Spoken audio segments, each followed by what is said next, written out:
A RFM põe os pontos nos is. Uma hora de conversa com as mais destacadas figuras da nossa região. Todos os sábados, a partir das 10 da manhã, a RFM põe os pontos nos is. Olá, boa tarde, bem-vindos a mais um Pontos nos Is, no programa da RFM.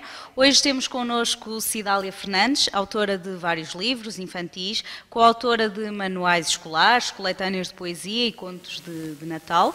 É nascida no concelho de Vila Flor, licenciada em Línguas e Literaturas Modernas, variantes de português e alemão, na Faculdade de Letras do Porto, e obteve o grau de mestre ao defender a tese de mestrado em Cultura Portuguesa António Nobre, o Homem, o Poeta, as Pequenas Grandes Coisas, na Universidade de Trás-os-Montes e Alto Douro. É professora efetiva na Escola Secundária de Penafiel, onde leciona a disciplina de Português.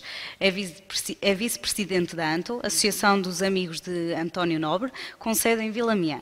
Para incentivar a leitura, tem realizado inúmeras deslocações às escolas de todo o país, divulgando ao mesmo tempo os seus livros e incentivando o público infantil e juvenil à leitura e à escrita criativa.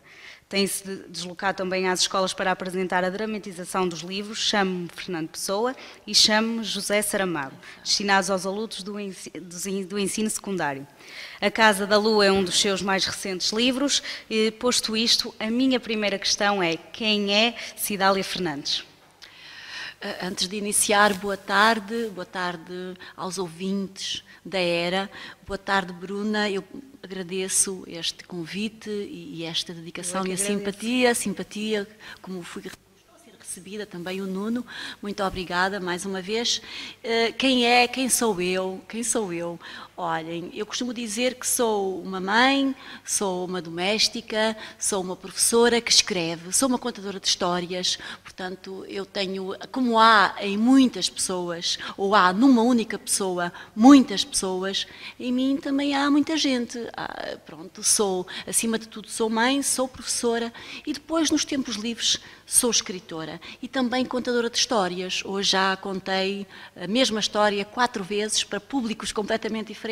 Portanto, sou acima de tudo contadora de histórias, porque adoro contar histórias e adoro estar com os meninos e acompanhá-los na magia que está em cada história.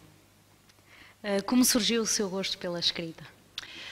Isso foi já há muitos anos. Eu costumo dizer que sou escritora desde sempre, sou leitora desde sempre também. A escrita, a necessidade de escrever sempre me acompanhou. Lembro-me, e a minha mãe conta-me, do meu gosto que eu tinha, pela escola, pelos livros, pelo fascínio que eu tinha em descobrir determinadas coisas para lá das letras, daquelas coisas que eu não percebia, que no fundo representavam algo quando eu era criança. Depois comecei a frequentar a escola muito cedo e fui, penso que aos 4 anos, porque eu tento explicar isso aos meninos. Hoje facilmente se entra numa escola aos 3, 4 anos, por causa do jardim, mas há 50 anos atrás isso não acontecia. Nós iniciávamos a nossa escolaridade aos 6 anos, de maneira que eu dizer que comecei aos 4 anos era significar que eu era, na verdade, uma pessoa muito precoce. E era. A escola estava em frente à casa dos meus pais e eu resolvi um dia chorar que nem uma desalmada, porque também queria acompanhar as minhas irmãs.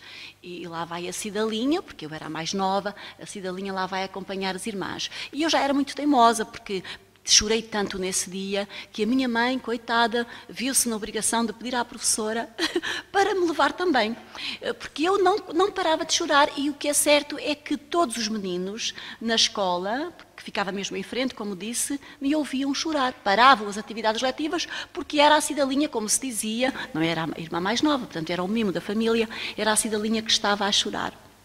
Pronto, a minha mãe pediu à senhora professora e lá fui eu no dia seguinte. Como eu vi que as minhas irmãs traziam sacos, que eram os sacos de serapilheira, porque na altura era assim que se fazia, e lá fui eu acompanhar as minhas irmãs, mas exigia à minha mãe: eu também quero um saco como o das manas. Pronto, eu era a filha mais nova, e continuo a ser, mas fui eu que dirigi, naquele dia fui eu que dirigi o percurso até à escola. Portanto, as minhas irmãs iam atrás de mim, muito divertidas, e eu também mais ainda, e pedi também que me arranjassem uma lousa, porque na altura não havia papéis, não havia os lápis, eram uma espécie de giz, com o qual se escrevia na lousa. E eu exigi tudo isso. Pensavam as adultas, no caso a minha mãe e a professora, e a senhora professora, que eu iria desistir facilmente. Eu chegava lá, chateava-me e tal, só que não aconteceu nada disso, contra o previsto, não é? E eu resolvi ficar. Por isso comecei a frequentar a escola muito cedo, aprendi a ler muito cedo também e descobri a magia, descobri tudo isto. Portanto, eu penso que já estou na escola há 50 anos, imagina. Muito tempo. Portanto, significa que já tenho mais 2 ou 3, não é? À frente. Ou seja, posto isto também é professora. Sempre foi uma meta para si ou surgiu ao longo deste percurso na escrita? Tem a ver com a infância, tem a ver com a minha professora primária, porque era a primeira, hoje diz-se professora de primeiro ciclo, tudo bem, os tempos mudam, mas na altura era a primeira, porque efetivamente nós não tínhamos jardim, e hoje talvez vocês não entendam isso, mas entrávamos diretamente na escola primária, portanto era a primeira. E foi a minha professora, foi essa mesma professora que me convidou, digamos assim, ela aceitou-me de braços abertos, de tal forma que eu resolvi ficar para sempre. Então ofereceu-me, ela própria me introduziu no mundo das letras, ensinou-me a ler, a escrever, mas também me emprestava livros e também é uma outra história que eu muitas vezes conto aos meninos quando me solicitam. Emprestava-me os livros que ela comprava para os filhos, porque tinha filhos da minha idade, e foi isso, foi o facto de ela me aceitar com esse carinho, com esse sorriso de braços abertos que me convidou a ser professora. Foi esse carinho com que fui recebida em casa dela e me emprestava os livros que pertenciam aos filhos.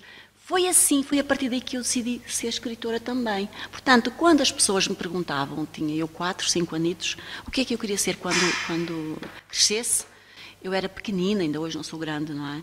E dizia sempre, eu quero ser 2 coisas, quero ser professora e escritora. As pessoas riam-se muito porque achavam muita graça uma pessoa tão pequenina a querer ser 2 coisas, mas eu era muito assertiva já na altura, muito teimosa e dizia eu quero mesmo ser professora e escritora. Não é que o desejo se concretizou? Olha, é verdade, aqui está. Claro, depois licenciei-me e acabei por, mais tarde, foram os meus filhos que me convidaram depois à escrita, porque eu contava-lhes histórias, não é? O meu filho mais velho. É dona de uma grande bagagem de livros, em que é autora e coautora. Pode falar-nos um pouco do seu percurso? Bem, eu tenho cerca de 50 livros publicados, manuais escolares, sempre em parcerias com outros autores. Tenho já uma série deles, primeiro ciclo, terceiro ciclo e secundário. Tenho livros técnicos de preparação para o ensino. Portanto, tenho trabalhado com várias pessoas e sempre em vários níveis de ensino também. Portanto, a aprendizagem é transversal. Eu acho que ter este conhecimento, desde o primeiro ciclo até ao secundário, é extraordinariamente importante para mim, porque nós estamos sempre a aprender, de forma que tenho incentivado, as editoras têm-me convidado para fazer essas parcerias e eu tenho efetivamente provado que sou capaz e que levo a bom termo estes projetos. Tenho livros escritos, portanto, só da minha autoria, e esses são os livros de infanto-juvenis, são os romances, embora também tenha livros técnicos da minha autoria, como, por exemplo, a preparação para o 12º ano, para o exame de 12º ano, porque eu sou professora do ensino secundário do 12º ano, portanto, e fiz o ano passado, em parceria com outra colega, com a doutora Eulália Barbosa, da Escola Secundária de Penafiel, o livro que se chama Preparação para o 9º ano. Pronto, e assim eu oscilo, vou trabalhando sozinha, vou trabalhando com outros colegas, para variar, porque eu sou de facto uma pessoa que precisa de experiências muito variadas e muito diferentes. Então, é de facto uma pessoa muito ativa e, como já referi, é vice-presidente da ANTO. Em que pilares se baseia esta associação? Acima de tudo, na divulgação de um poeta, poeta extraordinário que foi António Nobre, que é António Nobre, continua a ser, porque ao divulgar a obra continuamos a dar vida aos poetas. Ao ler a obra, ao ler os seus poemas, continuamos a dizer que a poesia está viva através dessa voz maravilhosa que foi António Nobre e que são os outros também. Eu, acima de tudo, gosto muito de ler poesia. Portanto, além da profissão, não, da atividade de de escritora e depois também da atividade de mãe, de doméstica, etc. Além dessas atividades todas, também junto a de leitora. Eu gosto muito, muito de ler poesia. A Casa da Lua é um dos seus mais recentes livros, um romance entre um jovem amputado e uma jovem que se manteve fiel às suas origens. Pode contar-nos um pouco mais acerca do enredo e como surgiu este livro? Este livro tem a ver com as minhas raízes, com o facto de eu pertencer a uma aldeia de Trás-os-Montes e com a dura realidade de perceber que hoje as pessoas que eu conheci, os risos, a alegria que eu conheci durante a minha infância, durante a minha adolescência, deixou de existir pura e simplesmente. Hoje os risos são velhos, não é? Se calhar é uma metáfora, mas os sorrisos já são idosos, os risos já são muito, muito, muito velhos. Já não há risos de crianças naquela aldeia. A escola onde eu aprendi, onde eu iniciei a minha aprendizagem no mundo e para a vida também, porque a escrita conduz-nos a um percurso que é da nossa formação, não só formação literária, mas também formação moral, psicológica, etc. A escola, como eu dizia, a escola onde eu iniciei a minha formação literária, foi transformada num lar, numa casa que abre felizmente as portas para os idosos, para as pessoas que conviverem um bocadinho, mas durante muitos anos esteve encerrada. E imagine a minha tristeza quando ia visitar os meus pais e via aquela escola onde eu fui tão feliz, verdadeiramente feliz, fechada, completamente fechada, as árvores estavam a apodrecer, era assim mesmo. As paredes parece que tornaram muito mais pequenas.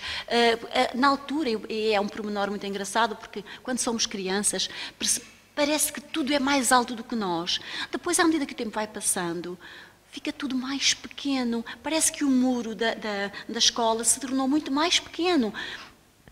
A minha imagem, claro, mas o que é certo é que essa aldeia ainda está presente. A aldeia que eu acompanhei, que me ajudou a crescer, que me viu nascer, embora não tivesse sido propriamente nessa aldeia, mas foi aí que eu passei a maior parte da minha infância, essa aldeia esmoreceu, essa aldeia não existe, existe apenas no meu livro.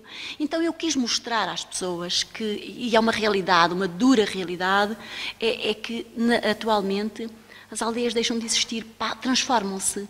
Então, já não há pessoas, ou já não há aquelas pessoas jovens, há pessoas idosas, as casas estão decrépitas, as ruas estão cheias já não há ninguém que varra as ruas, portanto eu procurei retratar essa aldeia neste livro.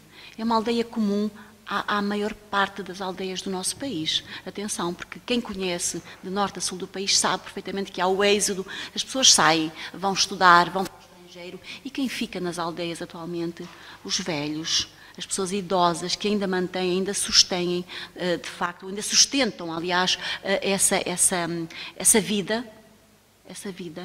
assim com algum esforço, com alguma tristeza, assim a todo custo, enquanto não vem a morte e os leva, não é? Pelo menos leva para outros sítios mais diferentes, não é? Portanto, não vou explorar agora essa faceta, mas de qualquer maneira é muito triste que aquela gente está a ser completamente abandonada, né? E é um bocadinho disso que eu trouxe para o livro. Portanto, são memórias, e nós sabemos que há pequenos pormenores que foram lidos inclusivamente na apresentação do meu livro, há pequenos pormenores que saltam, e eu vejo isso não é fantasia, não é fantasiado, não é inventado, é o conhecimento da realidade.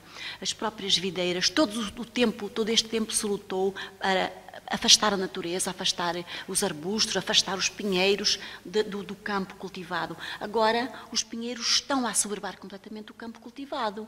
E nós passamos por determinadas zonas aqui bem perto de nós e percebemos que se as vinhas não são cultivadas, vêm as silvas e a sambar com tudo. Portanto, sem dó nem piedade. Portanto, o que as árvores pedem, o que as vinhas pedem, é apenas um suor, um bocadinho de suor dos homens, não é? É disso que elas vivem.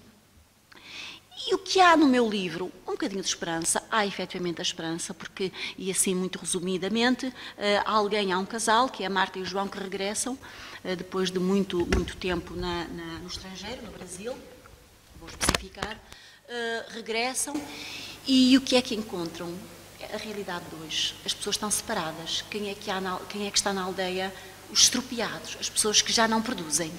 Então, entre eles destaca-se o Joaquim, que é uma pessoa que está dependente também, e é um homem que vai salvar a aldeia através da sua escrita, através dos seus livros. E a esperança nasce aí através de um estropiado também, mas que é paraplégico, mas ele mentalmente está vivo. E é ele que vai salvar a aldeia. É também o João e a Marta que trazem esperança, porque entretanto há uma ligação amorosa com uma personagem muito bonita, que foi abandonada pela família, não é a Rita, e que sobrevive como graças aos animais, graças à horta que tem. Portanto, as pessoas recomeçam o processo de aprendizagem, de descobrir o que está próximo e das suas próprias necessidades. Portanto, comem o quê? Galinhas, coelhos, e já nem o homem que traz comércio, que traz o comerciante, que traz os produtos do exterior, quer entrar lá, porque já há tão pouca gente que ele já não tem rendimento, não é? Portanto, é triste, a obra é triste, é uma realidade, mas no fundo há esperança. Portanto, há aí que as pessoas ainda têm ali alguma coisinha verde, não é? Há esperança ali para o romance terminar bem. Claro que não termina. Nós sabemos que na realidade as coisas não acontecem assim. E o que é certo é que muitas aldeias vão ficar abandonadas depois das pessoas desaparecerem, morrerem, infelizmente é o que vai acontecer. É a dura realidade. Portanto, isto é um alerta para uma realidade do nosso país.